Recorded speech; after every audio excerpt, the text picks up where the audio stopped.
Hello SSC के champion हो, कैसे हो? आज मज़े में होंगे आराम से। कोई दिक्कत, कोई परेशानी नहीं। देखो, आज एसएससी चैंपियन बैच में हम जो है स्टार्ट करने वाले जीके है। क्या है? GK, general knowledge. General knowledge में बच्चों को बहुत ज़्यादा दिक्कत होती है। उसी की परेशानी को सॉल्व करने के लिए हमने हैंड रिटन नोट्स बनाए। वो टोटल 126 पेज के हैं। कितने? 126 के पेज के हैं। उसमें हमने हिस्ट्री के तीनों पार्ट, प्राचीन, मध्यकालीन और आधुनिक, तीनों के तीनों को हमने क्या किया है, उसमें कवर किया है। उस 126 पेज में कवर किया है। वहाँ से आप एसएससी के किसी भी एग्ज़ाम, एसएससी का हो गया, रेलवे का हो गया, किसी भी एग्ज़ाम को दीजिए, जीके का एक भी क्वेश्चन बाहर नहीं जाएगा। ठीक है? तो पहले ये थे कि हमारे इतने प्राचीन भारत के जो है वो 46 पेज में प्राचीन भारत है, 46 पेज में प्राचीन भारत है। उसके अगले 79 तक कौन सा है हमारा? मध्यकालीन है। और आधुनिक भारत जो है वो है 124 का। इसमें हमने अलग अलग चैप्टर बनाए हैं। 35 चैप्टर हैं टोटल, 35 चैप्टर हैं। सारे के सारे चैप्टर्स जो हैं अलग अलग के लिए लेके हैं। जैसे कि मराठा शक्ति का कब उदय हुआ, सिक्कों का उदय कब हुआ। तो ऐसे करके हमने सारे के सारे एक एक चैप्टर अलग बना लिया। हर चीज़ का एक एक चैप्टर अलग बना लिया। जो 2 से 3 पेज का है लास्ट, उन 2 से 3 पेज में हम सारा का सारा कवर करके चलेंगे। ठीक है? देखिए, स्टार्ट करते हैं हम हमारी जर्नी को। तो जीके की हमारी ये पहली क्लास होने वाली है। तो धूमधाम से देखिए अपने आराम से, और दोस्तों के साथ शेयर कीजिए। तो ज़्यादा टाइम ना लेते हुए हम स्टार्ट करते हैं पहली क्लास। ये है प्राचीन भारत के लेके, प्राचीन इतिहास को लेके। किसको लेके है? प्राचीन इतिहास को लेके। कि प्राचीन इतिहास में सबसे पहले हमें स्रोत, प्राचीन इतिहास जो के स्रोत जो हैं वो कहाँ कहाँ से मिलते हैं। प्राचीन इतिहास के स्रोतों का कौन कौन सा ठिकाना है जहाँ से हमें प्राचीन इतिहास के क्या मिलते हैं? स्रोत मिलते हैं। तो प्राचीन इतिहास के स्रोत कहाँ कहाँ से मिलते हैं? सबसे पहले मिलते हैं पुरातात्विक स्रोत। क्या मिलते हैं? पुरातात्विक। दूसरे मिलते हैं साहित्यिक, और तीसरे विदेशी हो गया। पुरातात्विक स्रोत क्या होते हैं, और साहित्यिक स्रोत क्या होते हैं, और विदेशी स्रोत क्या होते हैं? पुरातात्विक स्रोत का मतलब होता है जैसे कोई भी इमारत हो गई हमारे पास, या कोई प्राचीन वस्तु हो गई, उससे जो अध्ययन करते हैं वो तो हो जाएंगे पुरातात्विक। पुरातात्विक कौन से हो जाएंगे? पुरातात्विक स्रोत। पुरातात्विक स्रोत कोई इमारत वगैरह हो गई, या हमारे पास कोई प्राचीन वस्तु मिल गई, कोई प्राचीन सिक्का मिल गया, उससे जो करते हैं वो पुरातात्विक। साहित्यिक स्रोत क्या होते हैं? साहित्यिक होता है कि जो लिखा हुआ होता है। क्या होता है? लिखा हुआ। साहित्यिक का मतलब साहित्य जैसे लिखा हुआ होगा। और विदेशी यात्रियों का विवरण, यानी कि जो जो विदेशी यात्री आए हमारे पास, उन विदेशी यात्रियों ने जो हमारे भारत के बारे में बताया, हमारे इतिहास के बारे में बताया, वो जो मिलता है। इस तरीके से प्राचीन इतिहास को जानने के हमारे पास कितने मुख्य स्रोत हैं? 3 मुख्य स्रोत हैं। कितने हैं? 3। पुरातात्विक, या तो पुराना कोई भवन हो गया, जैसे हिंदू घाट, सिंधु घाटी सभ्यता है, यानी कि हड़प्पा सभ्यता है, उसके बारे में कैसा पता मिल चलता है। इस तरीके से कैसे उसके से इमारत जो पाई गई हैं उन सभी से हमने देखा, भवन जो मिले उनसे। साहित्यिक स्रोत जैसे वेद ग्रंथ जो हैं ये लिखे हुए हैं, इनके बारे में कहाँ से पता चलता है? विदेशी यात्री, जैसे कोई भी विदेशी यात्री आता है, अंग्रेज़ आए थे, अंग्रेज़ से पहले मुग़ल आए थे, मुग़लों से पहले और आक्रांत आए थे। इस तरीके से जो मिलता है वो क्या मिलता है? जो विदेशी यात्रियों के। अब पुरातात्विक साक्ष्य प्राचीन वस्तुओं या इमारतों के अवशेषों का अध्ययन क्या कहलाता है? पुरातात्विक शास्त्र। भारतीय पुरातात्विक शास्त्र जो है, भारतीय पुरातत्व शास्त्र जो है, इसके पितामह हैं अलेक्जेंडर कनिंघम। अलेक्जेंडर कनिंघम, इसको याद रखना कि हमारे भारतीय पुरातत्व शास्त्र का पितामह कौन है? Alexander Cunningham. अब बात करते हैं हम अभिलेख या शिलालेख क्या होते हैं। अभिलेखों का अध्ययन, अभिलेख या शिलालेख। अभिलेख जो होते हैं, जो पुरालेख शास्त्र जो हमें क्या है पहले लिखे हुए मिले, कहीं कोई बुक है उसमें लिखे हुए मिल रहे हैं, वो क्या हो जाएंगे? अभिलेख हो जाएंगे। या शिलालेख किसी भी चट्टान पे लिखे हुए मिल जाते हैं। ये नहीं कहते कि अशोक के बारे में उस चट्टान पे मिला, और जैसे कोई लिपि होती है वो चट्टानों पे मिलती है, चट्टानों पे लिखी हुई, तो वो क्या कहलाएंगे? अभिलेख या शिलालेख। तो अभिलेख या शिलालेख, अभिलेखों के बारे में पढ़ते हैं। अभिलेखों के बारे में क्या है? पहला है बोगज कोई। बोगज कोई 1400 ईसा पूर्व से है। इसमें इंद्र, मित्र, वरुण, नास्त्य का उल्लेख मिलता है, यानी कि आर्यों के पूर्व की ओर ईरान से आने का साक्ष्य है। यानी कि बोगज कोई में 1400 ईसा पूर्व से पहले का मिलता है। दूसरा है मास्किया गुर्जरा। इसमें अशोक का नाम स्पष्ट अभिलेख, जो अशोक, महान सम्राट अशोक हुए थे भारत के, अशोक सम्राट जो हुए थे उसके क्या मिलते हैं, स्पष्ट अभिलेख मिलते हैं। फिर है समुद्रगुप्त की प्रयाग शक्ति, समुद्रगुप्त की प्रयाग शक्ति मिलती है। फिर ऐरण अभिलेख मिलता है और भीतरी स्तंभ लेख मिलता है। सर्वप्रथम भारत पर हूण आक्रमण की जानकारी स्कंदगुप्त ने दी थी। इस भीतरी स्तंभ लेख स्कंदगुप्त जो है फिर सर्वप्रथम भारत पर हूण आक्रमण की जानकारी है। और ऐरण अभिलेख में क्या है, सती प्रथा का प्रथम लिखित साक्ष्य जो है, और ये किसने, शासक भानुगुप्त के राज्यकाल में मिला ऐरण अभिलेख। ये याद रखने की बात है, ऐरण अभिलेख। बाकी तो इसमें इतना कोई इंपॉर्टेंट नहीं है, इसमें सबसे ज़्यादा इंपॉर्टेंट है ऐरण अभिलेख। ऐरण अभिलेख सती प्रथा का सर्वप्रथम लिखित। और दूसरा है सर्वप्रथम भारत पर हूण आक्रमण की जानकारी स्कंदगुप्त के शासन में, किससे, भीतरी स्तंभ लेख से। ये तो गया यहाँ तक। अब बात करते हैं हम सिक्के के। प्राचीन काल को जानने के लिए सिक्के भी एक इम्पोर्टेंट कार्य करते थे कि सिक्के किस राजा ने बनवाए, किस चीज़ के बनवाए, किस अभिलेख पर बनवाए, यानी कि जैसे तांबे के सिक्के हो गए, चांदी के सिक्के हो गए, चमड़े के सिक्के हो गए। तो सिक्कों का अध्ययन जो है वो मुद्रा शास्त्र के अंदर किया जाता है, न्यूमिस्मेटिक्स के अंदर किया जाता है। सिक्के, प्राचीन सिक्के जो हैं, प्राचीन सिक्के केवल पंचमार्क के केवल चिन्ह मिलते हैं। पहले स्वर्ण के सिक्के चलते थे और किसने चलाए थे, वो हिंदू यूनानी शासकों द्वारा सबसे पहले स्वर्ण के सिक्के चलाए थे। सबसे पहले स्वर्ण के सिक्के किसने चलाए थे, हिंदू यूनानी शासकों द्वारा। इसमें मैं हाइलाइटर यूज़ कर लेता हूँ क्योंकि हाइलाइटर का काम पड़ेगा, इसको हाईलाइट करते चलेंगे, है ना। यस, पहले स्वर्णिम सिक्के जो बनाए थे हिंद यूनानी शासकों द्वारा बनाए थे। सर्वाधिक स्वर्ण मुद्राएं गुप्तों द्वारा, जितनी सर्वाधिक स्वर्ण मुद्राएं जो बनाई थी वो गुप्त काल में बनी थी। सर्वाधिक स्वर्ण मुद्राएं, इसे तो दिख नहीं रहा ना, हाँ, सर्वाधिक स्वर्ण मुद्राएं जो बनी वो गुप्तों द्वारा बनाई गई गुप्त शासन काल में। और सर्वाधिक शुद्ध स्वर्ण मुद्राएं जो हैं वो कुषाणों द्वारा बनाई गई। अब स्वर्ण मुद्राएं और ये क्या है, एक शुद्ध स्वर्ण मुद्रा का मतलब जैसे कि कोई भी स्वर्ण जो है, स्वर्ण से हमने बना लिया, स्वर्ण यानी कि सोने से, सोने के सिक्के जो हैं वो सबसे अधिक किसने बनाए, गुप्तों ने बनाए। गुप्त वंश के जो शासक थे उन्होंने बनाए। लेकिन शुद्ध की बात करें, जैसे अभी ये सोना जो होता है उसको हम 24 कैरेट को बिल्कुल शुद्ध मानते हैं, 24 कैरेट को। लेकिन उन्होंने सिक्के तो बनाए, जैसा सोना मिला उन्हें उसी सोने को ज़्यादा उन्होंने साफ़ नहीं किया तो उसके डायरेक्ट सिक्के बना दिए, वो तो गुप्तों ने बनाए। लेकिन सबसे अधिक शुद्ध के सिक्के की बात करें वो कुषाणों द्वारा बनाए गए। समुद्रगुप्त का सिक्कों पर वीणा बजाते हुए चित्रण जो है ये हमें यहाँ पहले दिख रहा है। इसमें समुद्रगुप्त जो है वो क्या करते हैं कि वीणा बजाते हुए चित्रों पे क्या करते हैं, चित्रण है समुद्रगुप्त का। स्मारक या भवन, स्मारक भवन या गुफा क्या होती है, देखो इमारतों के अवशेष, इन सब का अध्ययन हम इसमें करते हैं। कुमार पटना से चंद्रगुप्त मौर्य के राजप्रसाद के अवशेष। अशोक द्वारा बराबर की पहाड़ियों में 4 गुफाओं का निर्माण। अशोक ने कितनी 4 जो गुफाएं बनवाई थी, किसने बनवाई थी, अशोक ने बनवाई थी। कौन कौन सी, सुदामा, कर्ण चौपड़, विश्व झोंपड़ी और लोमशा। ये पूछा हुआ क्वेश्चन है कि अशोक ने कौन कौन सी पहाड़ियाँ, जो बराबर की पहाड़ियों में कौन कौन सी गुफाएं बनाई थी।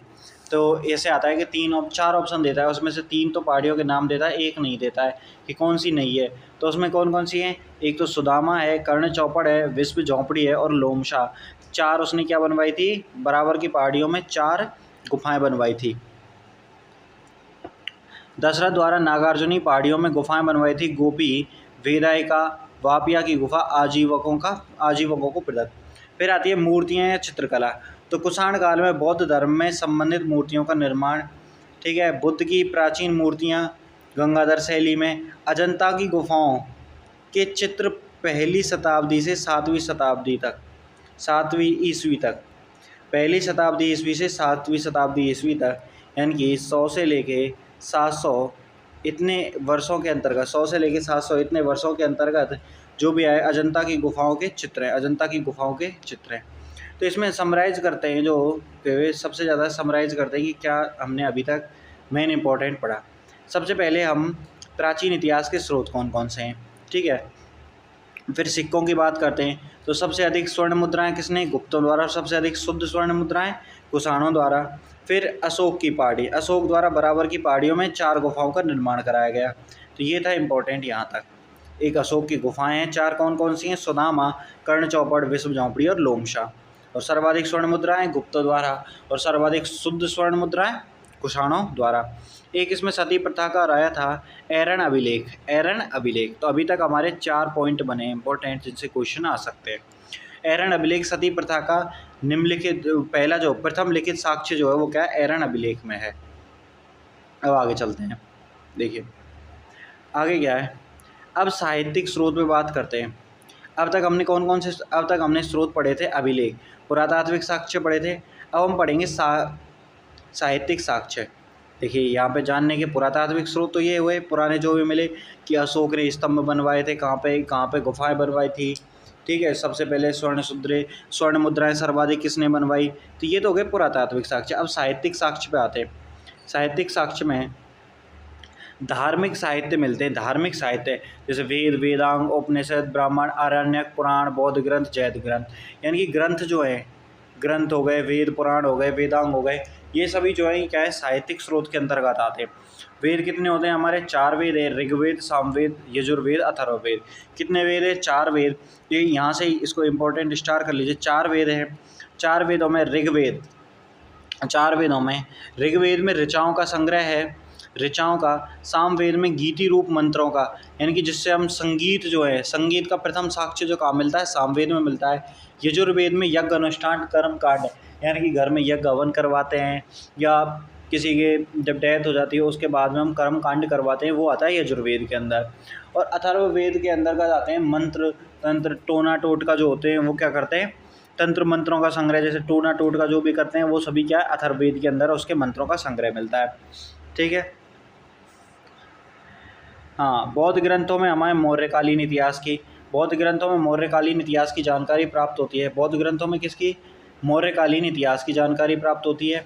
जैन ग्रंथों में महाजनपदों की और मिलिंद पन्नों से यवन शासक भिनंडार की क्या मिलती है, जानकारी मिलती है, ठीक है। ये तो थे हमारे जब अभी तक जो जानने योग्य बात है वो इसमें ये है कि वेदों के बारे में, ऋग्वेद में ऋचाओं का, सामवेद में मंत्रों का, गीत रूप, इनकी जिसमें गीत होते हैं, संगीत के जो सबसे पहले लिखित साक्ष्य हैं वो कहाँ पे, सामवेद में।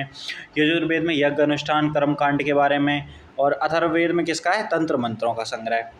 अब बात करते हैं प्रमुख ऐतिहासिक साक्ष्य।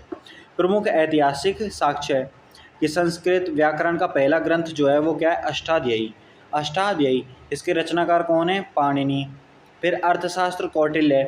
मौर्यकालीन राज व्यवस्था, जब मौर्यकालीन सामाजिक व्यवस्था जो है, मौर्यकालीन सामाजिक व्यवस्था जो है उसका चित्रण किया गया है अष्टाध्यायी में। किसमें, अष्टाध्यायी में। और उसकी राज व्यवस्था का चर्चा किसमें किया गया, अर्थशास्त्र में। राज व्यवस्था यानी कि इकोनॉमिक्स, आज जैसे भारत की इकोनॉमिक्स क्या होती है, इकोनॉमी के बारे में जानते हैं, वो राज व्यवस्था होती है। ऐसी राज व्यवस्था के बारे में, जो राज्य की व्यवस्था पे पहली जो पुस्तक लिखी हुई मिली है वो किसने लिखी है, कौटिल्य ने लिखी। और किसमें, मौर्यकालीन शासकों में, मौर्यकालीन शासन में। राजतरंगिणी कल्याण द्वारा लिखी गई है राजतरंगिणी। उसमें कश्मीर के इतिहास का वर्णन होता है कि कश्मीर में राजा कौन हुआ था, क्या क्या इतिहास था कश्मीर का, सामाजिक व्यवस्था कैसी थी, राज्य व्यवस्था कैसी थी, वो राजतरंगिणी में मिलती है। और इसके लेखक हैं कल्याण। महाभाण्य, महाभाण्य जो है वो मौर्योत्तरकालीन व्यवस्था की जानकारी मिलती है, और इसके लेखक जो हैं वो है पतंजलि। रामदेव वाली पतंजलि नहीं है, पतंजलि, ठीक है। ये तो थे 2। अब तक हमने किसके, पुरातात्विक पढ़ लिए थे और साहित्यिक पढ़ लिए। अब तीसरा जो है वो यूनानी यात्रियों के द्वारा, कि यूनानी यात्री कौन कौन से आए और उन्होंने क्या क्या बताया। इसमें जानने योग्य बातें कौन कौन सी है, वेदों के बारे में। कितने वेद, 4 वेद, ऋग्वेद, सामवेद, यजुर्वेद और अथर्ववेद। ऋग्वेद में ऋचाओं का, सामवेद में संगीत का। देखो, ऋग्वेद में ऋचा, री से री, सामवेद में संगीत, से, यजुर्वेद में यज्ञ अनुष्ठान, ये से ये, और अथर्ववेद में क्या है, तंत्र मंत्र टोना टोटका, ठीक है। अब आते हैं विदेशी यात्राओं पे। विदेशी यात्रियों के वृत्तांत, कौन कौन से विदेशी यात्रा ने क्या क्या बताया। इतिहास का पिता किसे कहा जाता है, एक यूनानी इतिहासकार है।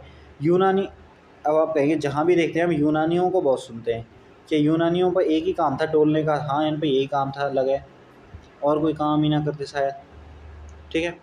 हम बात करते हैं इतिहास का पिता किसे कहा जाता है। स्टार पॉइंट है, इतिहास का पिता किसे कहा जाता है, हेरोडोटस को। किसको, हेरोडोटस को इतिहास का पिता कहा जाता है। इन्होंने अपनी रचनाओं में कल्पित कहानियों को स्थान दिया।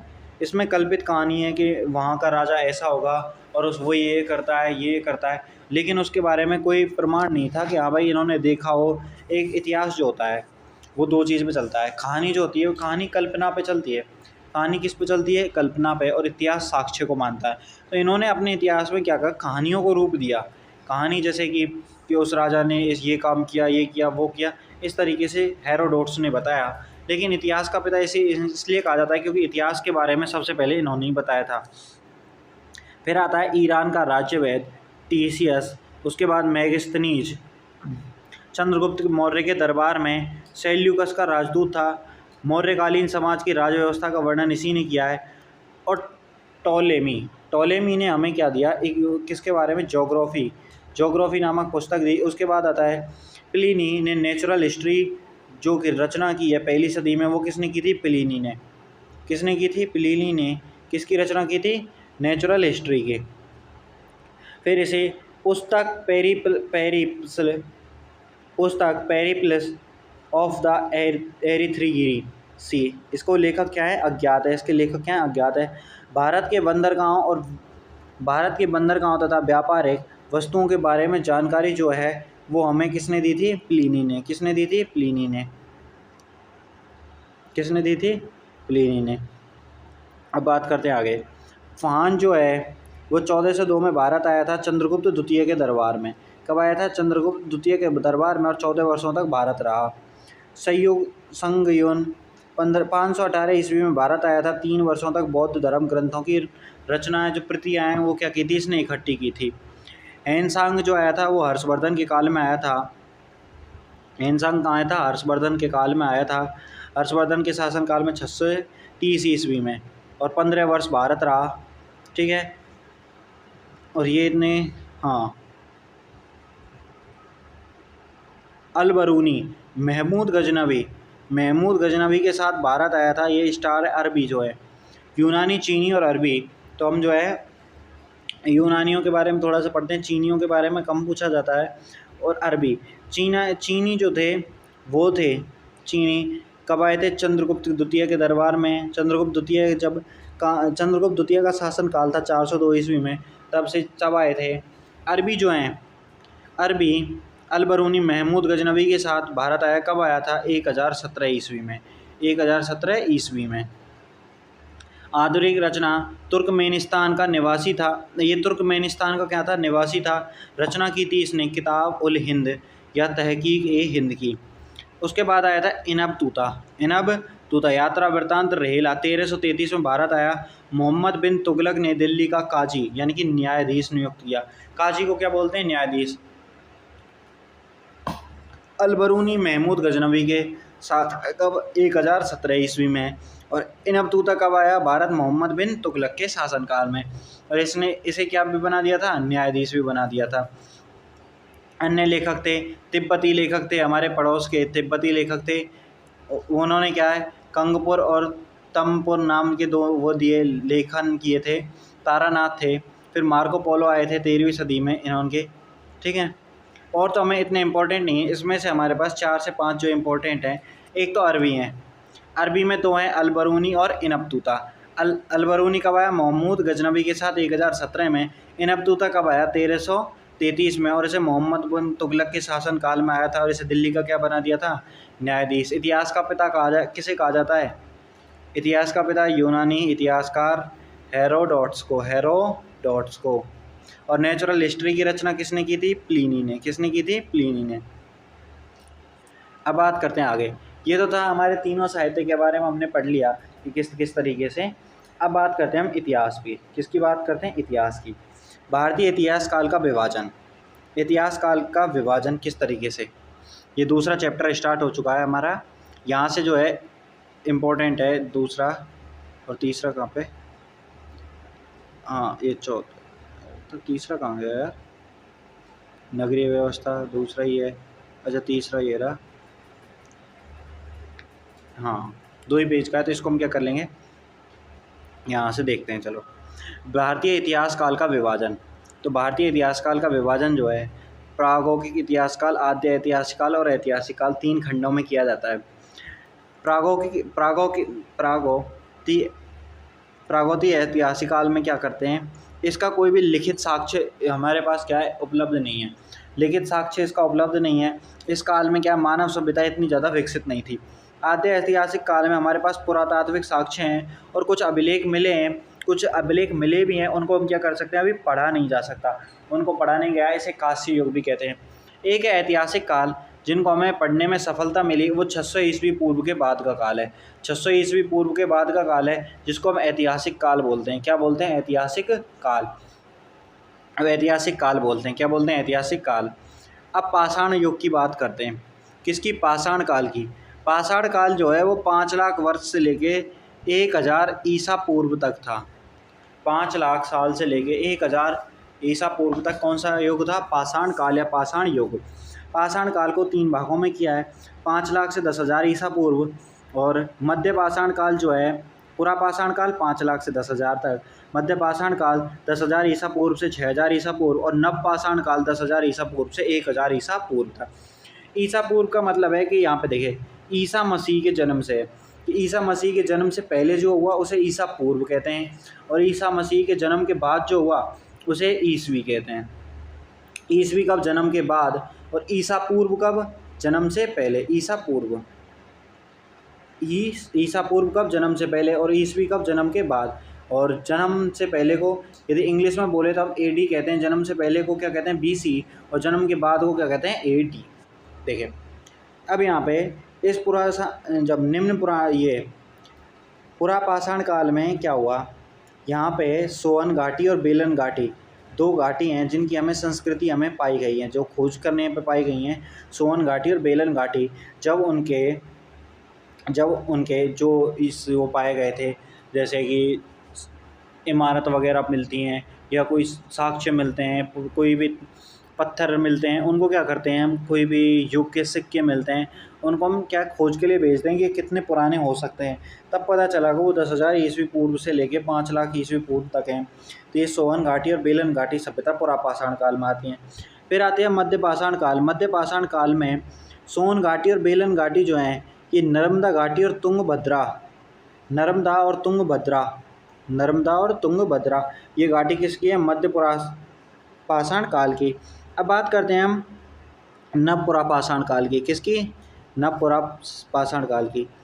नवपुरा पाषाण काल नहीं, ये इसकी पुरा पाषाण काल की पहली है निम्न पुरा पाषाण काल, फिर मध्य में आया, और फिर आया उच्च पुरा पाषाण काल।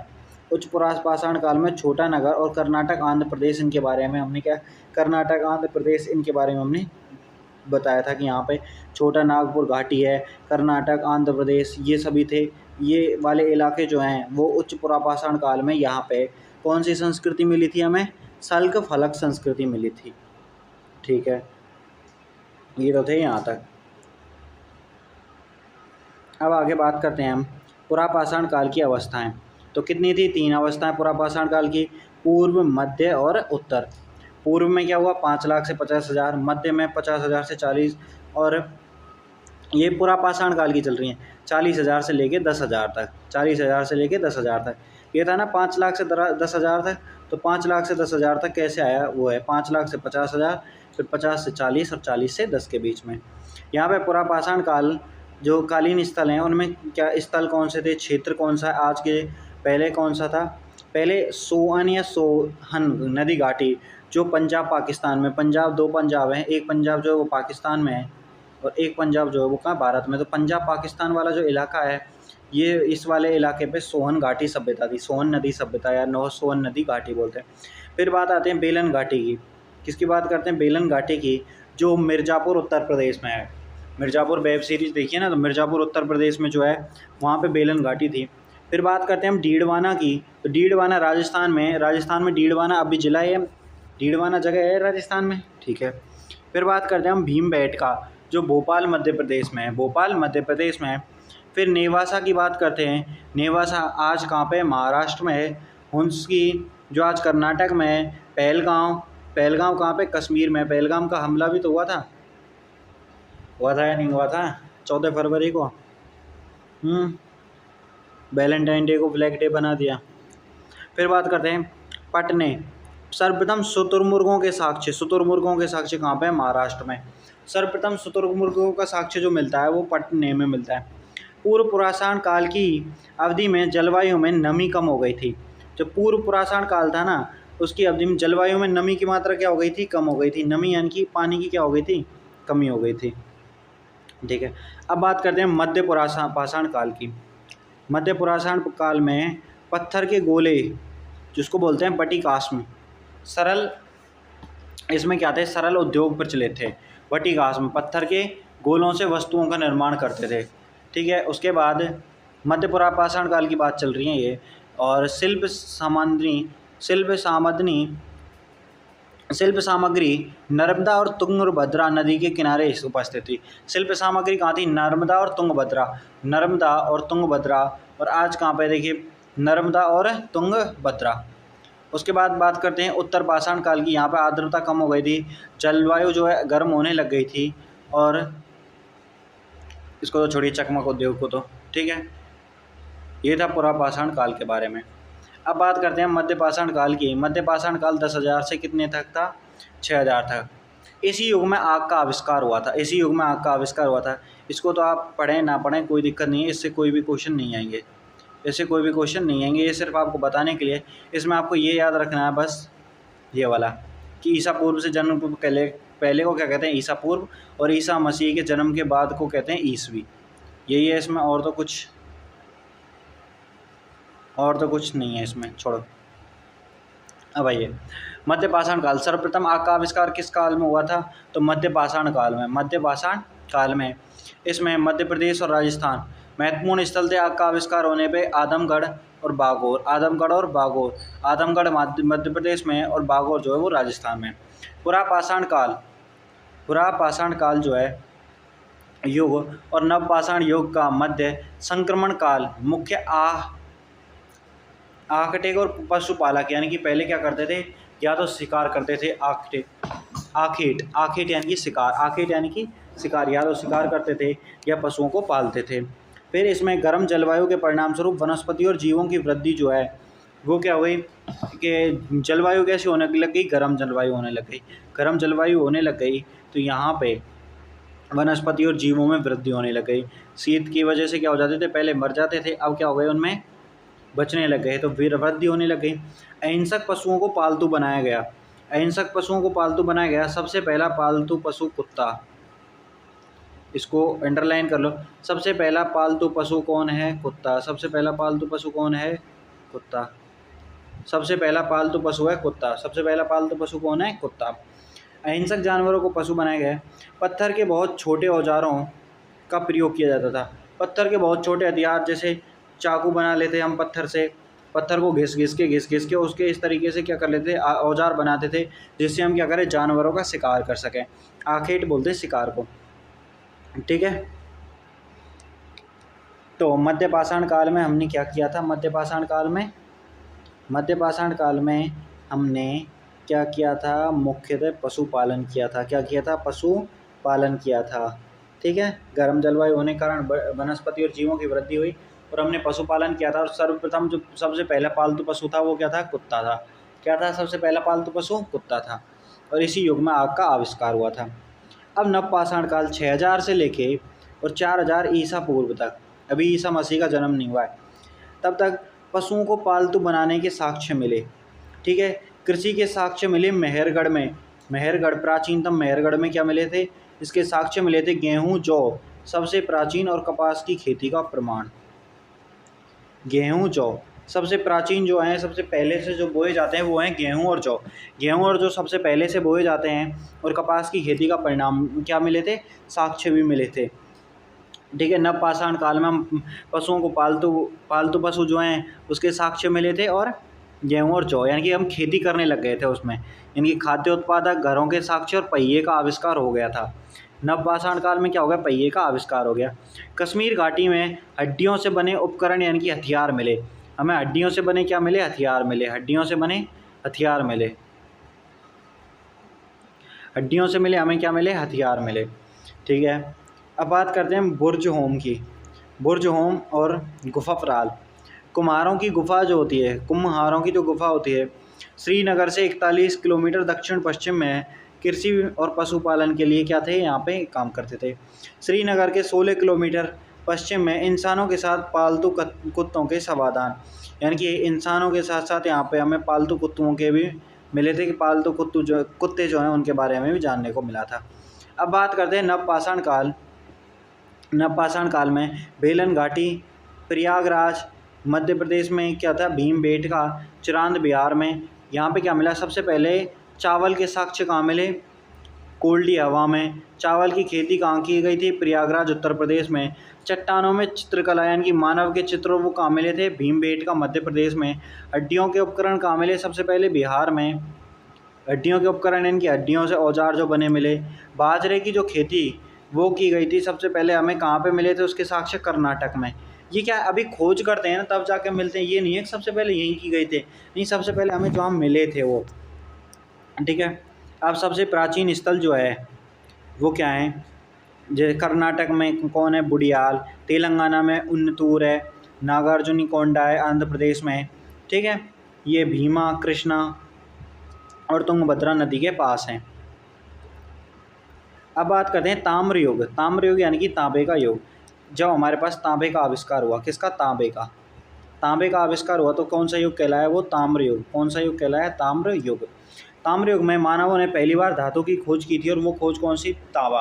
और सबसे पहले खेती किसकी की गई थी, खेती की गई थी गेहूँ और जौ की, गेहूँ की और जौ की। तांबे का आविष्कार हुआ कहाँ कहाँ पे हुआ, खेतड़ी राजस्थान में और मध्य प्रदेश में।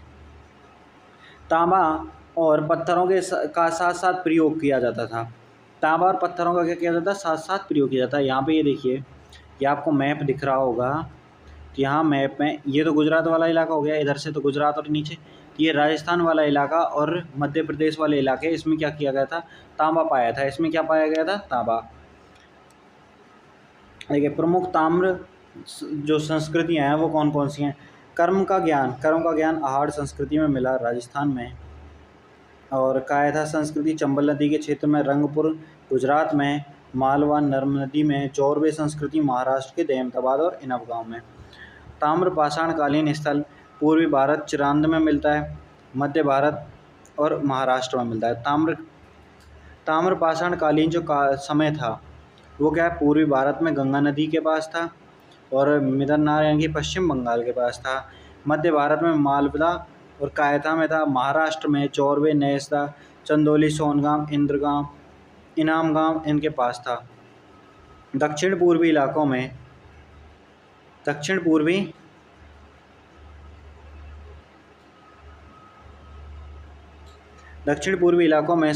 आहाड़ सबसे पहला, और राजस्थान में क्या मिला था हमारे पास, गिलुन। यहाँ पे ताम्र पाषाणकालीन स्थल थे ये क्या थे, ताम्र पाषाण।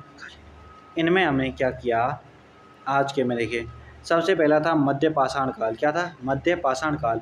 इसमें आग का आविष्कार हुआ था। क्या हुआ था, आग का आविष्कार। और क्या था, सबसे पहले पालतू पशु में सबसे पहला कौन था, कुत्ता। उसके बाद नवपाषाण काल में हमें खेती का साक्ष्य मिला, कहाँ, जौ और गेहूँ सबसे प्राचीन खेती थी, ठीक है। उसके बाद यहाँ पर आइए, और ताम्र युग, ये 3 इम्पोर्टेंट बात थी जो आज इस पेज में थी, ठीक है। यहाँ पे क्या क्या थी, यहाँ पे हमने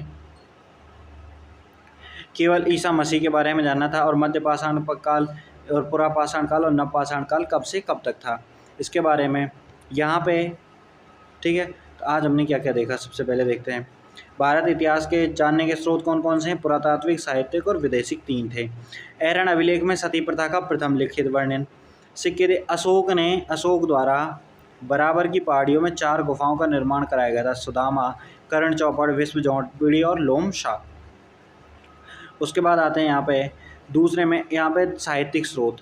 पहला हमने पाषाणिक स्रोत पढ़ लिया था, अब तक साहित्यिक स्रोत में कौन कौन से वेद, 4 वेद, ऋग्वेद ऋ से ऋचा, सामवेद से संगीत, यजुर्वेद से यज्ञ अनुष्ठान या कर्मकांड, और अथर्ववेद से तंत्र मंत्र आ गए, ठीक है। अब आगे देखिए, आगे अर्थशास्त्र की खोज किसने की थी, कौटिल्य ने सबसे पहले, और किस में, मौर्यकालीन शासन काल में। अब जो विदेशी यात्रा थे उनके द्वारा हमें कौन कौन साक्ष्य मिले। हेरोडोटस को इतिहास का पिता कहा जाता है, ये यूनानी इतिहासकार थे, ठीक है, इसके बारे में इतना ही जानना है। और एक इसके बारे में जानिए प्लिनी। प्लिनी ने हमें क्या की थी, नेचुरल हिस्ट्री की रचना की थी प्लिनी ने। फिर बात करते हैं हम चीनियों से लेके तो कोई आता ही नहीं है, अरबियों से लेके अलबरूनी था एक तो, और एक कौन था, इनबतू था। अलबरूनी ने क्या किया, महमूद गजनवी के साथ भारत आया था। कब आया था, 1017 में। और इनबतूता किसके साथ आया, किसके काल में आया था, मोहम्मद बिन तुगलक के काल में आया था। और इसे क्या बनाया गया था, दिल्ली का काजी यानी कि न्यायाधीश नियुक्त किया था। उसके बाद हमने भारतीय इतिहास का काल विभाजन किया था, कितने, पुरापाषाण काल, मध्यपाषाण काल और नवपाषाण काल, इसमें इतना ही है। फिर हमने किसके बारे में, मध्यपाषाण काल में सबसे पहले 10,000 से 6,000 के बीच में आग का आविष्कार हुआ था। ईसा पूर्व तक की बात चल रही है अभी, ठीक है। और सबसे पहले पालतू पशु कौन था, कुत्ता था। उसके बाद पत्थरों के, हम छोटे छोटे हथियारों का क्या करते थे, यूज़ करते थे, औजारों का। फिर नवपाषाण काल शुरू हुआ। नवपाषाण काल में हमें कृषि के बारे में साक्ष्य मिले, और कहाँ मिले, मेहरगढ़ में। कहाँ मिले, मेहरगढ़ में, गेहूँ और जौ के साथ कपास की खेती का। इसी काल में इम्पोर्टेंट ये भी, इसी काल में किसका आविष्कार हो गया था, पहिए का। इस काल में खाद्य भी मिले थे हमें कि भाई खेती करते थे हम, घरों के भी साक्ष्य मिले, यानी कि लोग घर बना के रहते थे, और साथ के साथ में पहिए का आविष्कार भी हो गया था। फिर हमने बात की थी ताम्र युग की। किसकी बात की थी, ताम्र युग की। ताम्र युग, सबसे पहली धातु किसकी खोज हुई थी, तांबे की खोज हुई थी। कहाँ, राजस्थान और मध्य प्रदेश में, राजस्थान और मध्य प्रदेश में, ठीक है।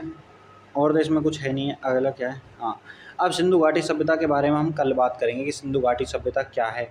सिंधु घाटी सभ्यता के बारे में जानेंगे सारे के सारे बात कि सिंधु घाटी सभ्यता में फिर नगरीय योजना कैसी हुई थी, भवन निर्माण हुए थे, ठीक है। उसका सामाजिक जीवन कैसा था, धार्मिक जीवन कैसा था, शाकाहार और मांसाहार दोनों प्रचलित थे। तो और यहाँ पे हम मोहनजोदाड़ो के बारे में भी देखेंगे। तो ये जो हैं इनको हम देखेंगे कल की वीडियो में।